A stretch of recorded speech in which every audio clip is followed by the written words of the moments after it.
Amid the collapse, wars and disintegration of Yugoslavia from 1991 to 1999, the Bosnian Serb Army, the VRS, launched an offensive and took over the UN safe area of Srebrenica on July 11, 1995, despite UN Security Council Resolution 819, which stated that the enclave should be free from any armed attack or any other hostile act. In April 1992, Serb paramilitary groups took control of Srebrenica, a predominantly Bosniak-inhabited city, close to Bosnia's eastern border with Serbia. A month later, the Army of the Republic of Bosnia and Herzegovina retook control of the town. In 1993, Bosnian Serb forces launched an offensive to take over the areas around Srebrenica.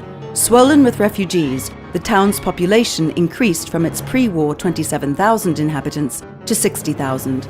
On April 16, 1993, the UN Security Council declared Srebrenica and its surroundings a safe area, protected by lightly armed UN peacekeepers. In June 1993, the UN Security Council expanded UNPROFOR's mandate to deter attacks on the besieged enclave and, in support, authorized the use of air power.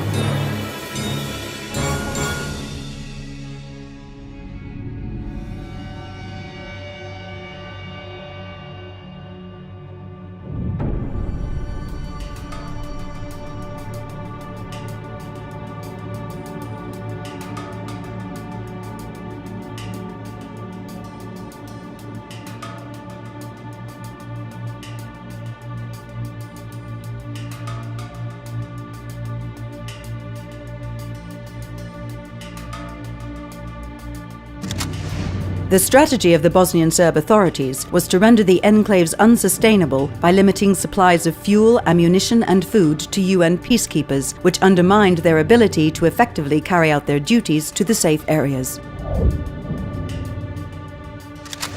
The UN forces' food, medicine, fuel and ammunition reserves began to run dangerously low.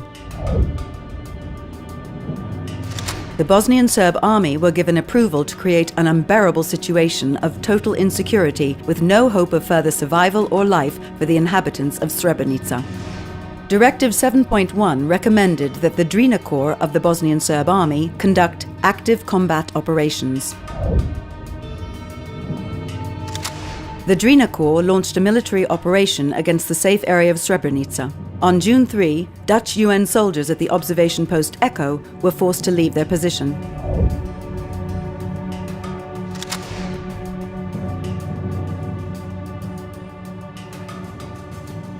I insist that we will never use force and impose our will on the Serbs. If we hit them, they will be more cooperative. We must defer to General Janvier as senior commander. The 3,000 soldiers from 3 Drina Corps brigades were equipped with tanks, armoured vehicles, multiple rocket launchers, artillery pieces, anti-aircraft guns and mortars. When the Bosnian Serb forces began their attack on Srebrenica, General Mladic knew that the UN forces numbered 450, that they were lightly armed, and that this was a crucial moment as they lacked air support. The Army of the Republic of Bosnia and Herzegovina requested that the UN battalion commander return them the weapons that were surrendered as part of the 1993 demilitarization agreements. The request was refused. Dutch battalion headquarters declared a state of red alert. The position of UNPROFOR soldiers in the enclave worsened by the day. Bosnian Serb Army General Krstić must have known the Bosnian Serb Army military actions against Srebrenica were calculated to spark a humanitarian crisis that would later lead to the elimination of the enclave and force the Srebrenica inhabitants into fleeing the town and seeking protection at the Dutch battalion headquarters in Potocari.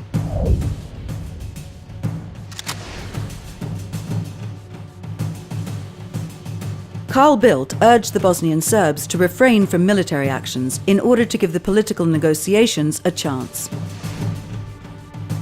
The Bosnian Serb army had been shelling populated civilian areas of Srebrenica and openly and deliberately attacking the positions of UNPROFOR and the Army of the Republic of Bosnia and Herzegovina.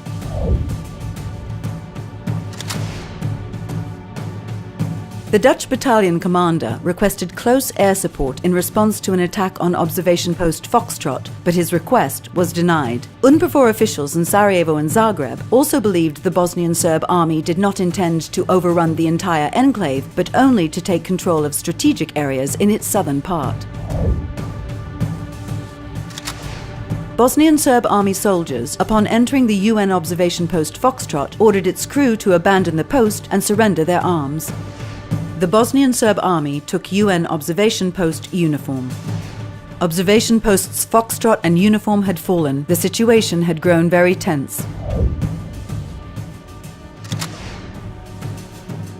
At no point during that meeting was there any discussion about the ongoing Bosnian Serb army attack on Srebrenica, nor was there any assessment made that they were planning to overrun the enclaves. The meeting concluded with a sense that if there were no breakthroughs on the peacemaking front in the immediate future, the UN would have to consider withdrawing from Bosnia.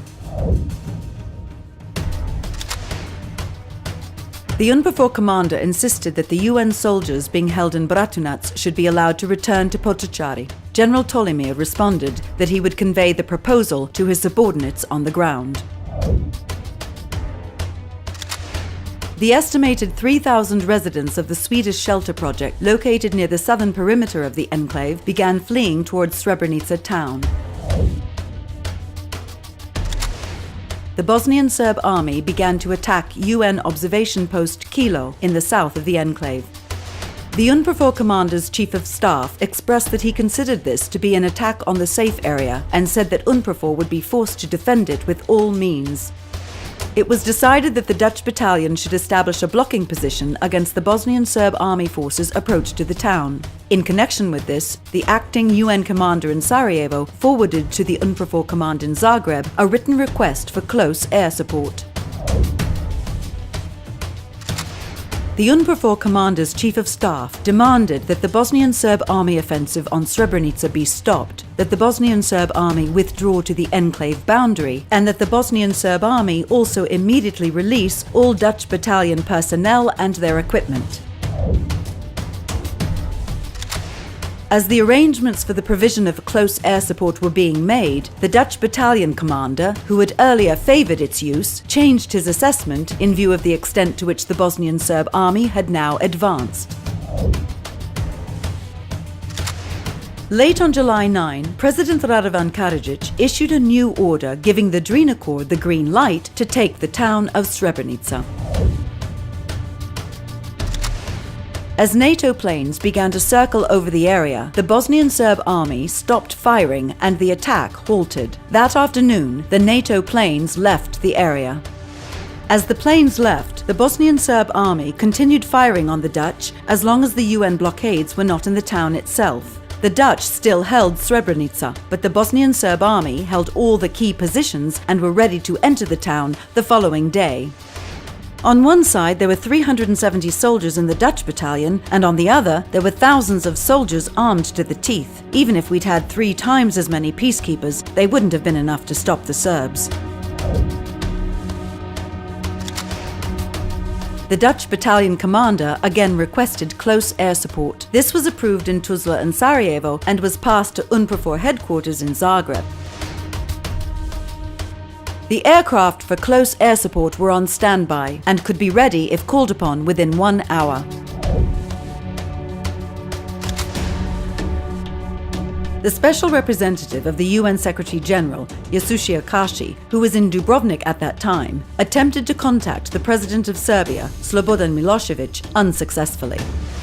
Thousands of refugees were now in the town, and the population was panicking. The UNPROFOR commander said that the situation was impossible and that he would do everything he could to avoid the use of force, but that there were limits. When the expected NATO air support failed to come, the Dutch battalion commander renewed his request twice, but to no avail. Lacking approval from the UNPROFOR High Command, NATO airplanes flying over Bosnia since 6 a.m. had to return to Italy for refueling. The Bosnian Serb army resumed their attack with direct fire on Dutch positions and began shelling observation posts Mike and November. The residents of Srebrenica began to flee northwards in the direction of the UN base in Potocari. The Bosnian Serb army radioed a message to the Dutch battalion and threatened to shell the town and the UN compound where thousands of inhabitants had begun to gather, and to kill the Dutch battalion soldiers held hostage since the capture of their observation posts if NATO continued with its use of air power. The Netherlands Minister of Defense requested that the close air support action be discontinued because Serb soldiers on the scene were too close to the Dutch troops. The message was passed to NATO accordingly, and the air action was halted. On July 11 and 12, 1995, the Srebrenica enclave was captured by the joint forces of the Bosnian Serb Army and the Ministry of Interior. The invading Serb forces took control of the town. General Ratko Mladic and other officers triumphantly entered Srebrenica and strolled through its empty streets. United Nations military observers reported that upwards of 20,000 inhabitants, mainly women, children and the elderly, were converging on the Dutch battalion headquarters compound in Potocari. The Dutch battalion commander assessed that the main gate to the compound was vulnerable to Bosnian Serb army fire, and accordingly ordered that a hole be cut in the fence on the other side of the compound. Some 4,000 to 5,000 refugees had entered the compound through this hole by the early evening. The Dutch battalion did not have the provisions or space required to accommodate any more refugees and blocked entry into the compound for the additional refugees, estimated to number some 15,000 to 20,000, also comprised mainly of women, children and the elderly. Mladic summoned Dutch battalion commander Karamanz for 2 evening meetings at Hotel Fontana. At the first meeting, Mladic warned him against the use of air power. At the second meeting later that night, Karamanz returned with local Srebrenica representatives. Mladic asked them whether they wanted to survive or disappear. Dovoljno je da kažete šta želite. I sinoć sam rekao, gospodin, možete opstati ili nestati. At midnight on July 11, 15,000 Bosnian Muslim men decided they were no longer prepared to wait for death to arrive. Hiding in the woods outside Srebrenica, surrounded by Bosnian Serb military forces, a column of men set out on a perilous 63-mile journey through mountains and minefields to Tuzla. At the last meeting, held at noon on the next day, Mladic announced that the civilians would be expelled on buses provided by him, while all able-bodied men would be immediately separated and retained. The Dutch battalion commander responded that he had no diesel to provide the Bosnian Serb army with, and requested that he be allowed to put one of his soldiers on each of the buses evacuating the population. All available buses and vans belonging to the Bosnian Serb army must be made available to the Drina Corps Command, which will provide specific instructions and locations for refueling. Lieutenant Colonel Popovic told me that the able-bodied Muslim men would be separated from the crowd, detained temporarily in Bratunac, and killed shortly thereafter. We discussed the appropriate locations to detain the Muslim men in prior to their execution. In the early morning, the Bosnian Serb army entered Potocari with 40 to 50 vehicles, including vans, trucks and small military vehicles, and took up tank and artillery positions surrounding the Dutch battalion compound. Television cameras filmed scenes of the soldiers handing out bread and water to the refugees. Mladic tossed out candy. A few hours later, the active campaign of terror started. Some were shot and wounded, others had their ears cut off, and some of the women were raped. At around noon, buses and trucks began to arrive. Women, children and elderly men were separated and boarded on buses. Separation and deportation was organized under the control of the Special Police and Bosnian Serb Army, with the help of members of the Dutch battalion.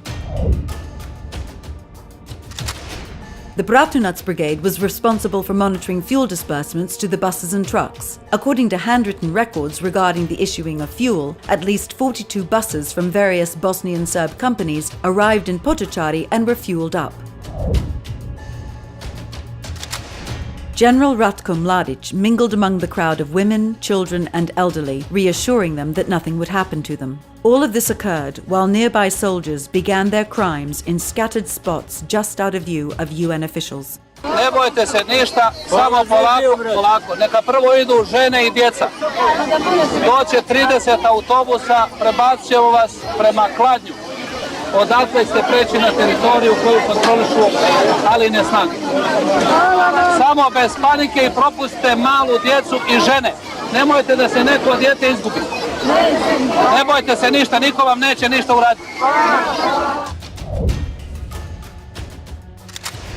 This was not a spontaneous project, but considering the personnel, the routes, and the provision of buses and fuel, which was immensely scarce in eastern Bosnia at this time, fuel was liquid gold. It was a well-planned and efficiently executed operation, all carried out according to a precise schedule set for the transfer of the population. Men who tried to board buses to Kladanj were systematically expelled from the buses and led to the White House, where sporadic executions took place, and which was located just in front of the UN battalion base in Potocari. The UN drew up a list of men in the UN base to keep track of them. The men begged the UN official in vain not to surrender them to the waiting Serbs, but they were compelled to leave the UN base. They were crying. You know, men, you can imagine men crying in front of you, seeking assistance from you, assistance which you can't give. It had gone beyond my control.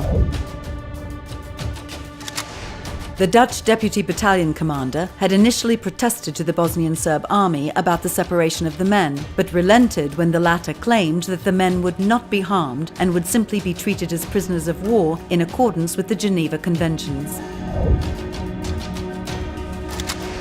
When Major Robert Franken, deputy commander of the Dutch battalion, was asked why the Serbs appropriated the UN vehicles, he answered, because they didn't want us to witness whatever would happen. The first convoys to leave Potocari include a few men on the buses as part of a propaganda exercise. This was for the benefit of the Dutch troops and the Serb TV cameras, but these men were later separated at checkpoints. By July 12, Bosnian Serb forces had expelled approximately 25,000 people who had lived in the enclave. Amid an atmosphere of terror, women, children and the elderly were boarded onto overcrowded buses and transported across the front lines into territory controlled by the Army of the Republic of Bosnia and Herzegovina. UN Security Council Resolution 1004 demanded that the Bosnian Serb forces cease their offensive and withdraw from the safe area of Srebrenica immediately. The International Tribunal has established on the basis of evidence that more than 8,000 Muslims, men and boys, either civilians or prisoners of war, were killed in the course of a well-organized and planned operation that lasted less than a week and required significant logistical arrangements and resources. Soldiers needed to be mobilized to guard the prisoners and transferred from their positions to those of the execution sites to shoot the prisoners. A number of locations needed to be identified and secured for the detention and execution of the prisoners. Thousands and thousands of bullets needed to be provided for the executions. Ligatures and blindfolds needed to be prepared. Numerous vehicles and hundreds of liters of fuel needed to be requested to transport the prisoners. The judge found that far from being a flash of rage or revenge, it was deliberate and decided at the highest level. During the next 3 days, a column of 12,000 to 15,000 people progressed north.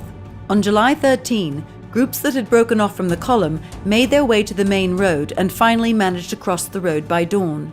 The last large groups crossed the asphalt road around 6 a.m., at which point any further movement was impossible, as the Bosnian Serb army had placed a large force at the site.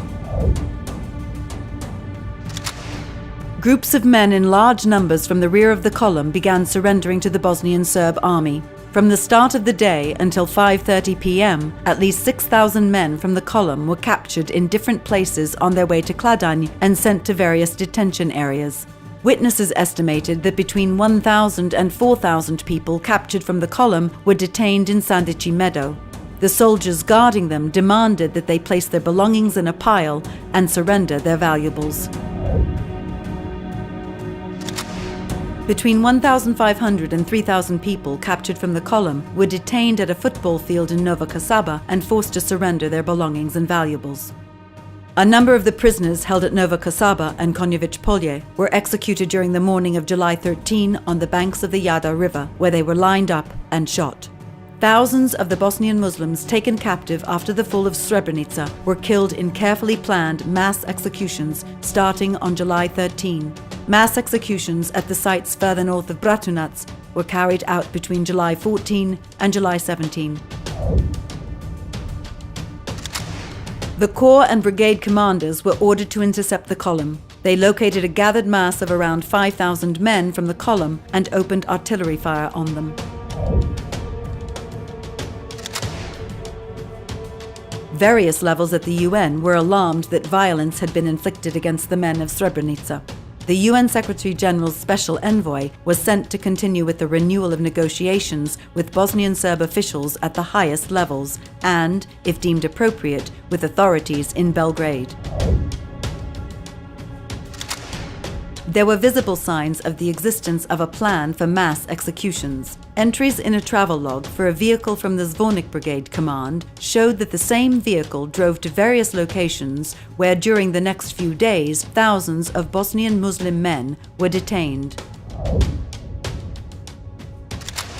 In the afternoon of July 13, systematic executions on a large scale began in Cerska. At around 4 p.m., the Bosnian Serb army drove buses carrying prisoners to Cerska and executed them.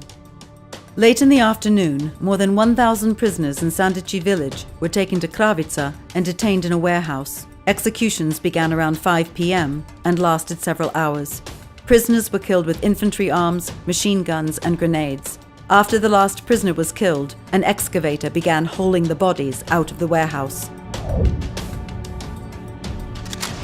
The physical transfer of prisoners from temporary detention places in and around Bratunac to detention and execution sites within the area under the responsibility of the Zvornik Brigade represented the second phase of the process. Prisoners were kept in the old school in Bratunac from the late afternoon of July 13 until the afternoon of July 15, and during this period they were given no food and only a small amount of water. Other prisoners who were captured on July 13 on the Konjović Polje Bratunac road were kept in buses and trucks in the parking lot. This group of prisoners was first collected at Sandici Meadow. They were next loaded onto 5 to 6 tractor trailers with 20-ton loads. They were then taken to an unknown location in Bratunac, where they spent the night in trucks. In the morning, they were taken to the other end of town, where they waited several hours before they left Bratunac and arrived at the school in Petkovci. Soldiers of the Military Police Battalion, the 65th Protection Regiment of the Bosnian Serb Army, guarded the 1,500 to 3,000 prisoners held on the football field. Later that afternoon, they were taken to an unknown location in Bratunac. On July 14, they were taken by bus to a high school in the village of Pilica. Miroslav Deronic testified that at the beginning of July 1995, Radovan Karadzic told him, "Miroslav, they should all be killed. Kill all those that fall into your hands." 2 days after the fall of Srebrenica, Deronic told Radovan Karadzic by telephone that Bratunac housed a number of prisoners. Karadzic replied, "Someone will come soon with instructions on what to do with them." That night, the Bosnian Serb Army Chief of Security came to Deronic and told him that he had an order from the highest levels that all prisoners should be executed.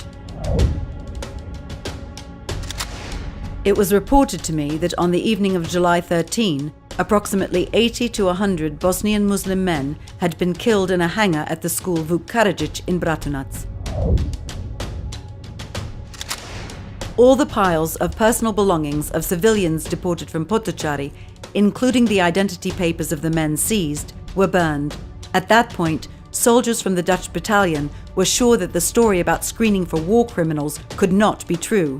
In the absence of personal documents, these men could no longer be accurately identified for any purpose. Rather, the removal of their documents could only be an ominous signal of atrocities to come. Order I-1638 concerned the prevention of any leakage of classified military information regarding the performance of activities in this area. This order was sent to the Drina Corps Command. It ordered the closure of the roads except to military and police vehicles engaged in combat operations. General Major Radislav Krstic was made commander of the Drina Corps. Bosnian Serb army officers often used unprotected lines because they were faster. The Army of the Republic of Bosnia and Herzegovina intelligence officers intercepted conversations over these lines. These recordings were later submitted to the prosecutor's office at the Hague Tribunal. The general ordered the major to take urgent measures to ensure that nothing gets through. Concern over the number of prisoners in and around the area of Bratunac soon became a topic of discussion among senior security and political figures in the area. Deronic was afraid the prisoners represented a threat to the city's security and did not want killings done in or around Bratunac. At the meeting, we openly discussed the killing operations, that all prisoners be transported to Zvornik, where they would be detained and killed. Over the course of 3 days, July 11, 12 and 13, the entire Muslim population of the enclave had either fled or been deported or killed. Hawke said he had found 50 men in the forest and that we must kill them. The officer told him, surround them and kill them slowly. The Bosnian Serb army mounted an ambush at Mount Velja Glava that broke the column. The column returned towards Mlađenovac. It stopped at Jošanica Gaj and waited to regroup. After 16 hours, it continued moving again. In the area of Marčići Snagovo village, the Bosnian Serb army staged another ambush with a combination of tanks and APCs and the support of Ministry of Interior Special Forces. The column continued towards Tuzla.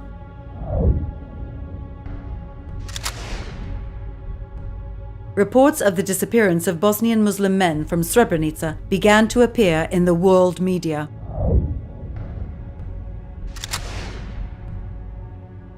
The Bosnian Serb army set in motion its systematic killings of thousands of Muslim prisoners. They began by transferring prisoners from Bratunac to various locations. During July 14, 2,000 to 2,500 men in a convoy of 30 buses were transported from Bratunac to Zvornik. They were held in the gymnasium of an elementary school in Grbavci near Orohovac, as well as in other schools. For the executions, 2 adjacent meadows were used. The men were lined up and shot in the back. Those who survived the initial gunfire were killed with an extra shot.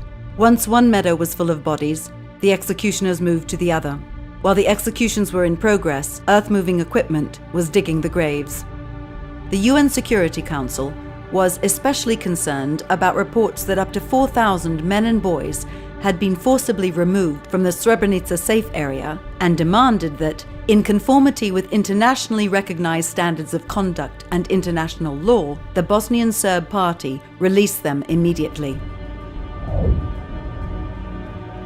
The Serb forces transported 1,500 to 2,000 prisoners to Petkovci and detained them in the hall of a primary school.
Prisoners killed between the 14th and 17th of July were buried within 24 to 48 hours in mass graves in the immediate vicinity of the execution sites. In some cases, victims were forced to dig their own graves. In other cases, they were lined up and shot in the graves themselves. Sometime after midnight on July 15, the Bosnian Serb army loaded prisoners who had been detained in the new school in Petkovci onto trucks and drove them to Petkovci Dam, where they were then executed. The Bosnian Serb army lined up and shot prisoners in groups of 5 to 10 men. After the firing stopped, the only 2 survivors crawled out of the pile of bodies to a hiding spot. On the morning of July 15, work began on mass burials in the fields of Orahovac and near the dam in Petkovci, where the killings had been carried out. Mr. Bildt briefed the gathering on the results of his meeting with Milosevic and Mladic the previous day. Aware of reports that grave human rights abuses might have been committed against the men and boys of Srebrenica, but unaware that mass and systematic executions had commenced, the senior international officials and Milosevic were joined by Mladic for a largely ceremonial meeting over lunch. This was followed by a meeting between the UN commander in Bosnia and Mladic to finalize the details. Around 8 a.m. on the morning of July 16, 1995, some parts of the 28th Division of the Army of the Republic of Bosnia and Herzegovina, in a joint action with artillery support from the 2nd Corps from Tuzla, attacked and breached Bosnian Serb army lines, joining the front of the column in the area of Baljkovica, where fierce battles were taking place between the Zvornik Brigade and the 2nd Corps of the Army of the Republic of Bosnia and Herzegovina. Some parts of the columns continued trying to break through into territory under the control of the Army of the Republic of Bosnia and Herzegovina. There are still 3,500 parcels that I have to distribute, and I have no solution. I'll see what I can do. The word parcel was used in this intercepted conversation to describe the prisoners from the Bosnian Muslim column, while distribute meant handing them over to the killing squads.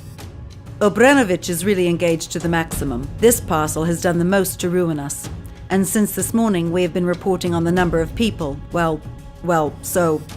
Subsequently, on July 16, 1995, men from the Bratunac Brigade arrived to assist members of the 10th Sabotage Detachment with the executions on the Branjevo military farm. Buses with prisoners arrived between 1 and 2 p.m., and a group of soldiers from the Bratunac Brigade joined Dražan Erdemovic's unit to assist with the shootings, which lasted from 10 a.m. to 3 p.m. The Pilica Culture Center was in the zone of responsibility of the 1st Battalion of the Zvornik Brigade. On July 16, hundreds of Muslim prisoners were executed there. According to the testimony of Dražan Erdemovic, the same soldiers from Bratunac who had arrived to assist with the Branjevo military farm shootings carried out the killings at the Pilica Culture Center. After the executions at the Branjevo military farm, the soldiers from the 10th Sabotage Detachment left for a cafe in Pilica. The sounds of the executions lasted for approximately 15 to 20 minutes, after which a soldier from Bratunac entered the cafe in Pilica to inform Erdemovic and the others present that everything was over. Officer Rasic confirmed that he had finished the job. Krstić was told that they needed to continue working at full steam and that he needs to continue the work. Hello, it's Popovic, boss. Everything's okay. That job is done. Everything's okay. Everything has been brought to an end. No problems. The grade is A. Milenko Tomic, a driver for the transportation of the dead bodies from Pilica to the Branjevo military farm, testified. 2 days later, I went to the chief, Pantic, and complained and described what I'd been carrying. Pantic just told me, a job is a job, and gave me a new task. In the early morning on July 18, a group of 200 men surrendered to the Bosnian Serb army in the area between Nova Kasaba and Konjević Polje. In the Planinci Balkovica region, the Bosnian Serb army found and executed 20 men and surrounded an additional 150 persons. The UNPROFOR commander said how essential it was that the International Committee of the Red Cross be granted immediate access to the men being detained and that freedom of movement to the enclaves be restored for UNPROFOR and UNHCR. Throughout the meeting, he maintained contact with Mr. Bildt, who was holding parallel negotiations with President Milosevic in Belgrade. Small groups of Bosnian Muslim men trying to escape the enclave were killed on location after capture by the Bosnian Serb forces. Among the evidence that the judges used to determine the number of those killed by Bosnian Serb forces were the mass graves where the victims were buried. Primary graves were those sites where the bodies of victims were immediately buried after execution. Bosnian Serb forces later dispersed the primary graves in an effort to conceal their crimes. Over a period of several weeks in September and October 1995, bodies were removed from primary graves and reburied in other locations or secondary graves. By killing all the military-aged men, the Bosnian Serb forces effectively destroyed the community of the Bosnian Muslims in Srebrenica and eliminated all likelihood that it could ever re-establish itself in that territory. The chamber concludes that the intent to kill all the Bosnian Muslim men of military age in Srebrenica constitutes an intent to destroy in part the Bosnian Muslim group within the meaning of Article 4 of the ICTY statute and must therefore be qualified as genocide. The trial chamber has thus concluded that the prosecution has proven beyond all reasonable doubt that genocide, crimes against humanity, and violations of the laws or customs of war were perpetrated against the Bosnian Muslims at Srebrenica in July 1995.